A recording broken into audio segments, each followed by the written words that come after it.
I'm going to make a drawing now of a different perspective of an upper central incisor, just to explain a few other intricacies that are important for a dentist to consider when creating a youthful looking tooth. And that's what all my patients are looking for. When they come into my office, they say, "Dr. Rabanus, will my veneers look fake or will they look natural?" And of course, the reason why they came to me is because they want natural looking teeth. What are natural looking teeth? What are youthful looking teeth? And I'm going to make a quick drawing here.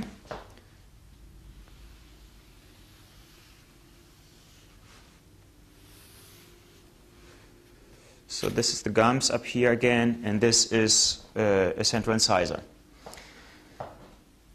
Certain things about a central incisor or any incisor, well, upper incisors, are created by nature. Sharp angle here, round angle here, more convexity here, more like a straight line here. All this is part of a natural tooth. The isthmus, the zenith of the gum line is not right in the midline of the tooth, it's more towards the side, so this is where it is. All this needs to be looked at by a cosmetic dentist. And even though this is not the subject of this presentation, a cosmetic dentist needs to look at the gum line and establish that first before he actually works on porcelain veneers.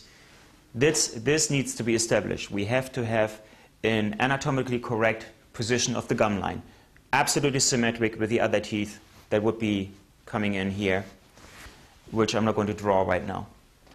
So what are the intricacies of a youthful looking tooth? We still remember that we have enamel, dentin, and the nerve inside. The nerve usually is not visible, but what you can see is the yellowness of the dentin and the bluish translucency of an enamel.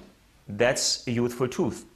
The younger the tooth, the more transparent the enamel will be. And I will just draw it a little bit like this. So the enamel is somewhere here, and I will draw that out in just a moment. And of course it's three-dimensional. It will wrap around like this. And if the enamel is translucent, you will see certain intricacies in the tooth that you wouldn't see in an older person. And those intricacies are developmental lobes, dentists call them mamelons, that are yellower and opaque than the incisal edge of a tooth. This area here is supposed to be translucent, this is opaque. So this is called mamelon.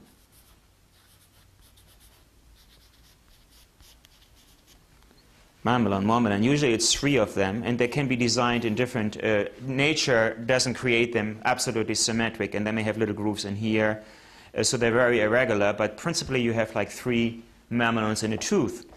And if the tooth is youthful, when you put your finger behind this tooth up here, you will get rid of the shadow that's behind there. So it looks darker with the shadow of the mouth, but if you put your finger behind it, that area actually looks pink. That's translucency. That's a youthful looking tooth. That's a tooth of an 18 to 23-year-old person. In addition to this, you will see a very defining line right here, which is white. It's a well-defined line, which is like an effect of the light being reflected in this area, which is called a halo. So you will have a halo in this area as well. All this needs to be designed if you want to create youthful looking teeth.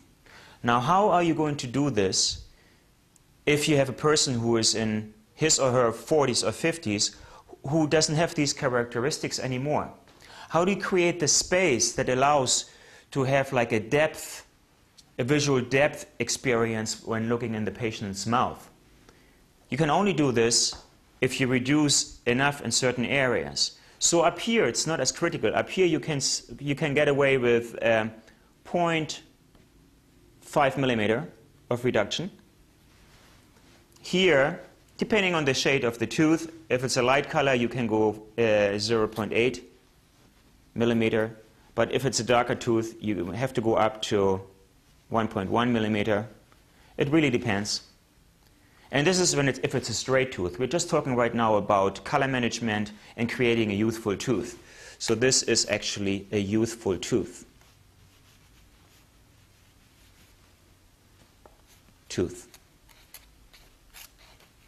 All right, so just as a reminder. However, to create all these intricacies up here, you will have to reduce it by 2 millimeters. 1.5 to 2 millimeters. That gives you all the space you want to create all these beautiful little intricacies. And that way, you can create a youthful smile. If you have cavities already between your teeth, or if these teeth are crooked, misaligned, you will have add reduction to the areas that are sticking out. If this part is sticking out, you will have to reduce it, let's say, by another 0.5 millimeter. If this part is sticking out, you have to reduce it by a little bit more to compensate for the rotation of the tooth. In addition, if you already have fillings here, let me just make a drawing of the fillings. If you already have a filling in this tooth, and you have a filling here, well, you wouldn't leave those fillings in. You would remove them, and you would design a veneer that actually builds porcelain into this area. So you would have a wraparound of the veneer. And then you would go around. And I'll make it blue now so that it's clear what is actually the veneer at this point. Everything here and everything here is porcelain. And then you go around like, probably like this. And you go like this. And all this will be veneer. Now, the total amount of tooth structure that's being removed by a veneer like this is never more than 30%. If the patient 20 years ago had come to the office for cosmetic dentistry, he would have received a crown. A crown removes much more than 60% of a tooth structure. Sometimes it's 70 to 80%, or 70%, let's say. Veneers are still very conservative, even if they're designed this way. And now we would get all the intricacies here. So it's a conservative procedure. Dentin bonding agents are being used the proper way, and the patient will enjoy those veneers for the rest of his or her life.